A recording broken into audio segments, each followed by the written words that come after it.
Magpapasko pa lang pero mabenta na ang mga paputok sa nagagamitin sa New Year sa Bukawi, Bulacan. Para bigyan ng mukha ang balita, Mobile Journal, Merimon Reyes.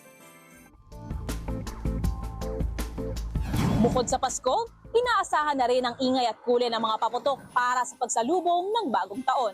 Kaya ang mga pagawaan nito, double time na rin bago dumating ang 2025. Isang linggo bago ang New Year, dinudumog na ang fireworks capital of the Philippines na Bukawi, Bulacan. Sa ngayon kasi ay di hamak na mas mababa ang presyo ng mga ito kumpara sa lumipas na taon, kaya ang iba dumadayo na bago pa raw maabutan ng putukan sa daan o pagtaas ng presyo ng mga ito. Taga saan po ba kayo? Baguio po. Para hindi po baka mas mumahal pa yan pagdating ng ng bagong taon. Ayon sa presidente ng Philippines Pyrotechnics Manufacturers and Dealers Association, bagaman mataas na ang demand ngayon sa fireworks at mga pailaw, wala pa namang hibik ang mga manufacturers na magtaas ng sobra sa presyo.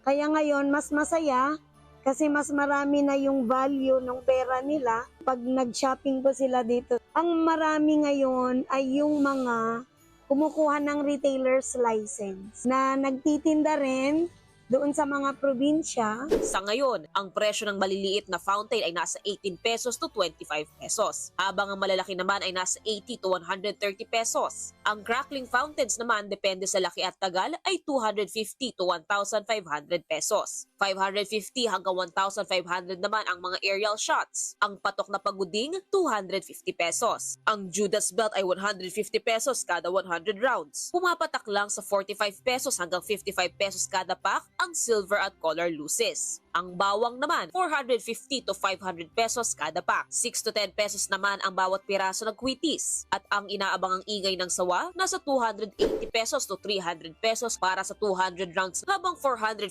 pesos naman ang 500 rounds. 700 pesos ang 1,000 rounds at nasa 3,000 ang 5,000 rounds. Nilabas naman ng Philippine National Police ang listahan ng mga ipinagbabawal na paputok tulad ng Piccolo, Bin Laden, Super Lolo, Goodbye Philippines, Yolanda at Giant Whistle Bomb. Mahigpit naman na binabantayan ng lokal na otoridad ang safety regulations na dapat obserbahan sa Bukawi, pati ang pagsalakay sa mga nagbebenta ng banned fireworks.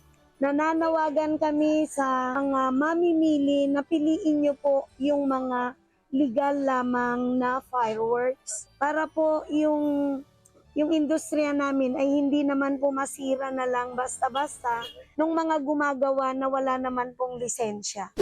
Masiyahin ng mga Pinoy sa festivities tulad ng Christmas at New Year. Pero mariin na paalala po sa lahat, mag-ingat mga kapatid. Mobile Journalist Merimon Reyes po, hatid ang muka ng balita.